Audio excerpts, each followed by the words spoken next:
This is the Final Whistle podcast from the Wrexham AFC media team. The final score, Sutton United 3, Wrexham 0, and to be honest, Wrexham are probably flattered by that, in all honesty. A pretty grim display. Wrexham down to 10 men for the whole second half. Luke Summerfield getting sent off in the final minute of the first period, but the game was gone by then. It was 2-0. Wrexham had been thoroughly outplayed, and a chastening afternoon for Wrexham at Sutton. Surprisingly, as Wrexham have been consistently rotating over recent weeks, and with a big game coming up away from home on Tuesday to consider, Wrexham were unchanged from the side that hammered Ebbsfleet last Saturday. It was maybe a reward for that team and a chance for them to show what they could do again. But Sutton didn't play the same way as Ebbsfleet, didn't pass their way out from the back, and leaving the three men up front to try and press wasn't something which worked. They were bypassed easily, midfielders bypassed easily, and Wrexham were outmanoeuvred down the flanks and indeed through the middle. It was a worrying day for Wrexham as the defence exposed floundered. Actually started pretty well until a key refereeing decision in the 15th minute that sparked the collapse. Wrexham were the better side, moving the ball around pretty well on the artificial turf. Stuart Bevan was particularly prominent and was getting service into Chris Holroyd, something which would soon dry up as Wrexham found themselves forced backwards and hitting long balls which weren't going to really get them anywhere, or failing to pass their way out from the back through Sutton's pressing. Wrexham had one big chance in the 6th minute, Bevan doing well in a restricted space on the left hand side to feed the pass inside. Pike one-on-one with the keeper, but a really good recovering tackle by Aswad Thomas denied him. And in the 15th minute they were also frustrated by the referee. It was a big controversial moment. Sean Pearson afterwards said that he'd wanted a penalty just before that from a corner, saying his shirt was tugged, and the referee had said to him, "You don't get a penalty for that sort of thing." So he said he tried it himself, but this time the referee felt it was a penalty. Pearson was furious, but his protests were to no avail, and up stepped Jamie Collins as Sutton skipper, drove a good penalty in the bottom left corner. Rob Leamington went the right way but couldn't get there. It was a good strike, and Wrexham were behind and they were down. After that, Sutton really started to pile it on, and Wrexham were toiling. A couple of free kicks led to problems. Cadogan swinging a free kick in. 6 yards out there was Collins again with a free header. He headed it down, it took a deflection, and Leamington managed to stand his ground, parry it out and grab it at the second attempt. And then another set piece, Thomas ripping a good ball in, and the other centre-back, Charlie Clough, getting up and heading an emphatic ball home. But the flag was up and Wrexham survived. But a second goal just looked inevitable. Wrexham weren't getting the ball out from the back. Brad Walker in particular was struggling with his distribution, and Wrexham just being overwhelmed. The full-backs were being exposed. Cadogan on the right was cutting inside Jennings and causing all sorts of problems. On the other flank, Ayunga was a threat, and Tommy Wright, this energetic non-stop runner, was working the channels, seeing the centre-backs really expertly. The only surprise perhaps was it took until the 38th minute for the second goal to come. It was Thomas breaking down the left-hand side, swinging in the cross.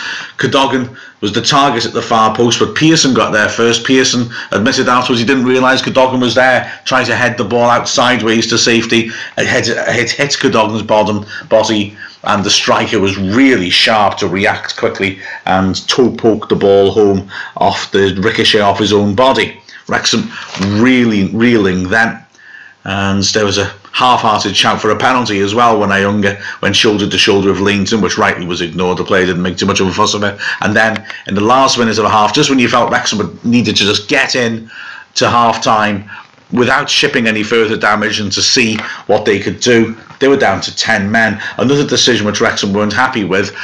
For me, again, one which felt 50-50. In all honesty, I could certainly see why the referee did it. A loose ball in midfield, and Luke Summerfield stretching to try and get there. Definitely played the man Ayunga. The referee was right next to it. He judged it. Summerfield had gone over the ball, studs up, and played the man, and had no hesitation going to his back pocket to whip out the red card. Wrexham down to 10 men and in trouble. To be fair to them, they started the second half well, very well.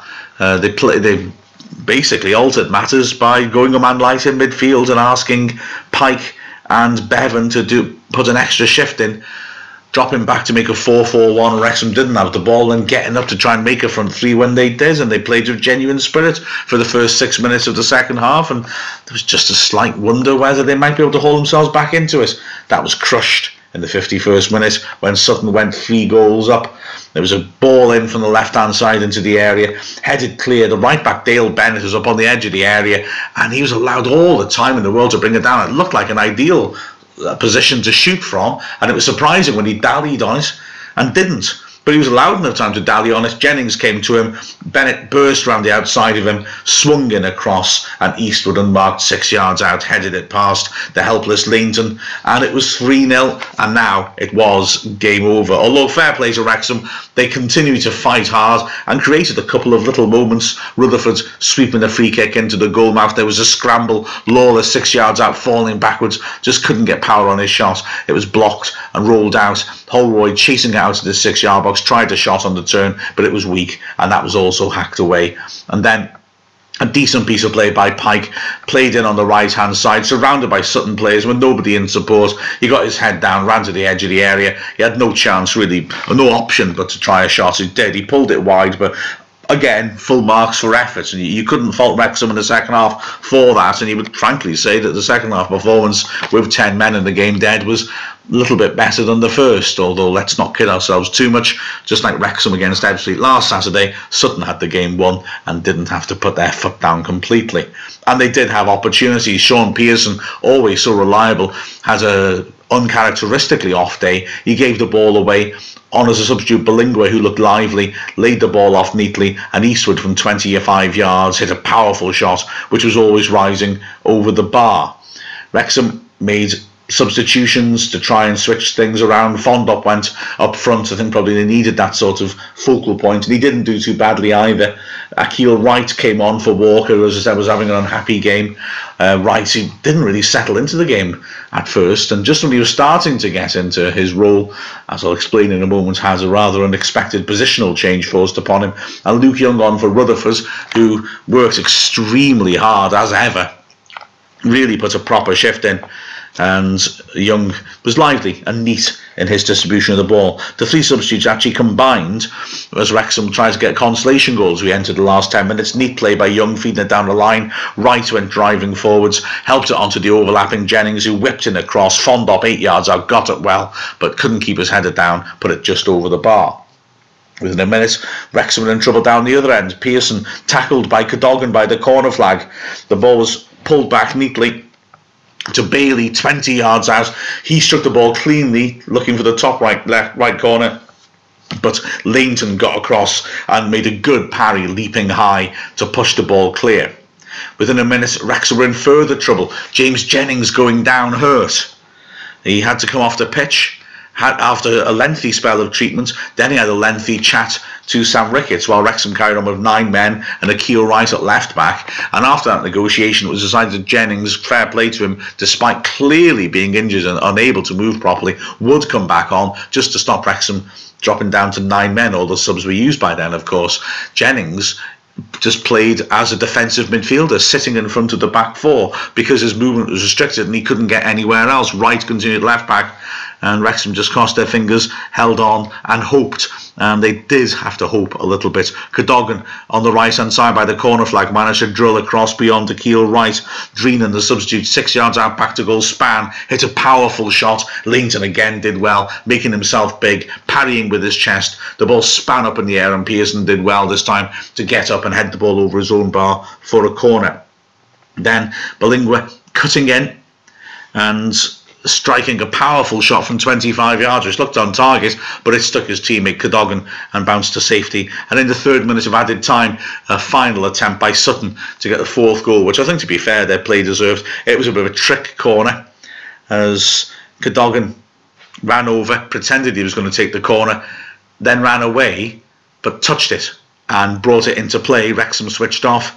Bailey ran across, dribbled with the ball down the goal line, but from a very tight angle slashed the ball well over the bar, and then Wrexham were put out of their misery by the referee's final whistle. frustrating day for Wrexham, and very little positive to report. I've got to say something's gone wrong as well with the recording, because frustratingly the Mixler app, which we use to put our broadcasts out on Callan FM, seems to be a little bit glitchy this season, and occasionally doesn't record the broadcast, and it's done that trick again, I'm afraid, today. So I won't be able to play what James Harrison and Paul Jones said to me after the final whistle on Callan. Maybe that's for the best. We were all a bit unimpressed. I can tell you that Paul rightly picked Leamington as man of the match. There was no other option, quite frankly, because nobody else really did themselves justice outfields. The fullbacks got outnumbered and weren't able to get themselves forwards. Lawler, to be fair, won quite a few balls in the air. I said Walker had an unhappy time with this. Rutherford worked very hard. Summerfield couldn't really get a foot on the ball. And up front, endeavour from all three, to be honest. Bevan was eager early on, so was Pike. Bevan drifted a bit, faded as the game went on. Pike works hard. Holroyd just had no service, in all honesty. It was an unhappy day for Wrexham all round, and they've got to improve by next Tuesday. With the final score of Sutton United 3, Wrexham 0, I'm Mark Griffiths.